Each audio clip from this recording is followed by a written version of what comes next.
कोयल और तोता। एक नदी के पास आम और अमरूद का बहुत बड़ा पेड़ था। आम के पेड़ पर कोयल का जोड़ा रहता था और अमरूद के पेड़ पर तोते का जोड़ा रहता था। वो हर वक्त आपस में झगड़ा करते रहते थे। कोयल को अपनी आवाज पर बहुत घमंड था। वो बहुत सुंदर गाती भी थी और तोते को अपने रंग पर बहुत घमंड था क्योंकि उसका रंग बहुत सुंदर था। दोनों कोयल बहुत चालाक थी। बड़ी कोयल ने कहा, सुन तोते, मेरी आवाज इतनी प्यारी है कि लोग मेरी आवाज सुनकर सुबह जाग उठते हैं, उनके दिन की अच्छी शुरुआत करते हैं और उनका मन खुशी से झूम उठता है। तोता उन्हें कुछ नहीं कहता, चुपचाप कोयल की बात को सुनता रहता है और घूमने के लिए उड़ने लगता है। छोटी कोयल कहती है, मुझे भी घूमने जाना है। नहीं नहीं, हम ज्यादा धूप में उड़ेंगे तो हम और भी ज्यादा काले हो जाएंगे। और हाँ, आज से हम नदी में सुबह और शाम दोनों समय नहाने के लिए जाएंगे, समझी? छोटी कोयल कहती है, मैं नहीं नहाऊंगी, मुझे नदी में डर लगता है, मुझे नहीं नहाना। एक बार नहाना भी मेरे लिए बहुत मुश्किल की बात होती है। एक दिन छोटी कोयल ने सोचा, ये तोता अमरूद खाता है, इसीलिए ये इतना सुंदर है। आज जब ये दोनों तोते घूमने जाएंगे तो मैं इनके पेट से अमरूद लेकर खाऊंगी, फिर मैं भी सुंदर हो जाऊंगी, तो समय नहाना नहीं पड़ेगा। तभी बड़ी कोयल कहती है, नहीं, ऐसा कुछ नहीं होता और तुम भी ऐसा कुछ नहीं करोगी, समझी? नहीं तो कल वो हमारे पेट से आम तोड़ेंगे, उनकी आवाज हमारी जैसी प्यारी हो जाएगी और मैं ऐसा बिल्कुल नहीं होने दूंगी। तुम मेरे साथ नहाने चलो, हम दोनों सुबह शाम नहाएंगे तो हम भी सुंदर हो जाएंगे। चलो ना, चलो नदी पर। छोटी कोयल कहती है, नहीं नहीं नहीं, मुझे नहीं नहाना, मैं तंग आ चुकी हूँ रोज दो समय नहाकर। हाँ, जरा सा भी रंग नहीं बदला। बड़ी कोयल छोटी कोयल को जबरदस्ती नदी पर ले जाती है। जब वो दोनों नहा रही होती हैं, अचानक से नदी में एक जंगली मछली आ जाती है और छोटी कोयल को दबोच लेती है। बड़ी कोयल रोने लगती है और अपनी दो सर वाला शेर। जंगल में आए दिन शिकारियों का आना एक बहुत आम बात हो चुकी थी, मगर इस बात से शेरनी बहुत ज्यादा चिंता में थी। उसे अपने शेर की बहुत फिक्र लगी रहती थी। वो नहीं चाहती थी कि राजा शेर की तरह उसका भी कोई शिकार करे और उसे शहर ले जाए। एक दिन माँ शेरनी ने अपने छोटे बेटे को समझाया, देखो बेटा, तुम एक शेर की औलाद हो, तुम्हें इस बात को समझना चाहिए। ये जंगल कल को तुम्हारे ऊपर एक जिम्मेदारी की तरह होगा। तुम्हारे पिता तो बिना बताए ना जाने क्यों गायब हो गए। मुझे पूरा यकीन है ये किसी शिकारी का ही काम है। अब मैं तुम्हारे बिना जीवन कैसे काटूंगी? अगर तुम भी इसी तरह रोज सुबह जाकर शाम तक खेल कर आओगे तो मुझे चिंता कितनी लगी रहेगी, सोचा है? माँ शेरनी की बात सुनकर बेटा कहता है, पर माँ, आपको चिंता करने की कोई जरूरत नहीं है। मैं एक शेर हूँ, मेरा मुकाबला कोई नहीं कर सकता और बहुत जल्द मैं बड़ा हो जाऊंगा। पर बेटा, तुम मेरी बात को समझते क्यों नहीं? क्या करूं? तुम मेरी बात समझना ही नहीं चाहते।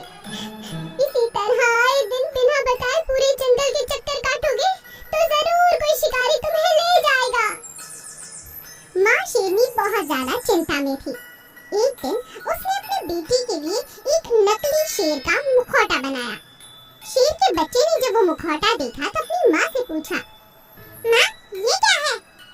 तुम मेरी बात तो मानते नहीं, इसीलिए सोचा एक तरकीब निकालूं। अब इस सर को बांध लो। हर कोई तुम्हें देखकर सोचेगा कि तुम्हारे दो सर हैं और तुम्हारी चार आंखें हैं। अगर तुमने किसी को देख लिया तो चाहे वो शिकारी हो या कोई और, तुम उसे जिंदा छोड़ने वाले नहीं और बस इसी बात से डरकर कोई शिकारी तुम्हारे पास नहीं आएगा। अरे वाह माँ, तुमने तो उपाय निकाल लिया। अब मैं खेलने जा सकता हूँ? हाँ, क्यों नहीं। समझदार और सुलझी हुई शेरनी ने एक बहुत ही अच्छा उपाय निकाला, जिससे वो भी बेफिक्र हो चुकी थी और उसका बेटा भी अब बहुत खुश था। अब पूरे जंगल में दूर दूर तक ये बात फैल चुकी जाना खतरे से खाली नहीं है। तो बस शिकारी क्या, वहाँ पर कोई और दूसरा शेर भी आने से डरने लगा और इसी तरह सभी जंगलवासी एक बार फिर खुशी खुशी बिना चिंता के जीवन गुफा का रहस्य और शेर खान। जंगल का राजा शेर बहुत ही ज्यादा बुद्धिमान और समझदार था। उसे अपनी प्रजा की रक्षा हमेशा से करनी आती थी, लेकिन इस बार राजा शेर के सामने बहुत बड़ा संकट आकर खड़ा हो चुका था। एक हफ्ते से भीषण बरसात और बादलों की गड़गड़ाहट से सभी जानवर बहुत ज्यादा परेशान हो चुके थे। सभी जानवर जंगल में अपने अपने दोस्तों के यहाँ पर छुपे हुए थे। राजा शेर के पास सभी जानवर मदद मांगने के लिए आने लगे। चूहे ने कहा, महाराज कुछ कीजिए, पूरा जंगल खतरे में है। अगर इसी तरह बारिश होती रही तो हम सब बाढ़ की चपेट में आ जाएंगे। हाथी ने कहा, महाराज मेरा एक प्रस्ताव है आपके सामने।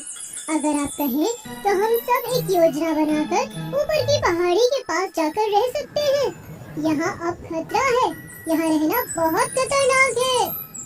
राजा को हाथी की बात बहुत पसंद आती है। राजा सभी से कहता है, बहुत बढ़िया बात कही है हाथी ने।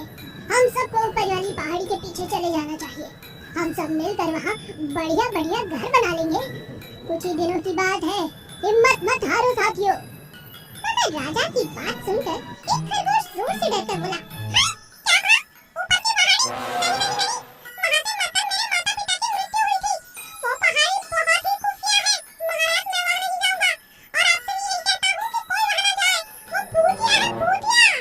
चुप हो जाओ खरगोश, भूतिया भूतिया कुछ नहीं होता। अगर इंसान डरता है तो जानवरों से, शेर से, और ऐसी कोई ताकत नहीं पृथ्वी पर जिससे कोई डर सके। अगर तुम लोगों को मेरे साथ आना है तो आओ, नहीं तो पहले जाकर मैं एक बार हाथी के साथ वहाँ पर जांच पड़ताल कर वापस आता हूँ। उसके बाद आप सब मेरे साथ चल सकते हैं। जी महाराज, मुझे लगता है यही सही रहेगा। जी महाराज।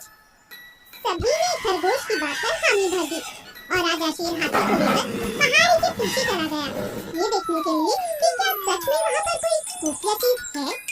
जैसे ही राजा और हाथी वहाँ पहुँचे तो उन्होंने हर जगह देखा, लेकिन उन्हें कुछ भी नजर नहीं आया। तभी उनकी नजर बहुत सारे हीरे, जवाहरात, सोने और चांदी पर पड़ी, जिनकी चमक से हर जगह चमक रही थी। राजा शेर ने हाथी से कहा, आज समझ में आया ये जगह कोई खुफिया नहीं, ये डकैतों के सामान रखने की जगह है। ये देखो खजाना, वो लोग लूटपाट कर यहीं आते होंगे और यहाँ आए हुए जानवरों को सताते होंगे। खरगोश ने बिल्कुल ठीक कहा। चलो, आज से ये जगह अब हमारे कब्जे में है। इन बंदूकों को अपने कब्जे में ले लो और सभी जानवरों को आदेश दो कि तुरंत यहाँ आ जाएं, ताकि हम अपना जीवन बचा सके। एक बार हमें देख लिया ना तो ये डकैत यहाँ आना बंद ही कर देंगे। और ठीक ऐसा ही हुआ। राजा और जंगल के सभी जानवरों के वहाँ जाने के बाद उन्हें तो सुरक्षा मिली थी, साथ ही डकैतों ने उस तरफ आना भी बंद कर दिया। इस तरह एक समझदार राजा के होते हुए पूरी प्रजा को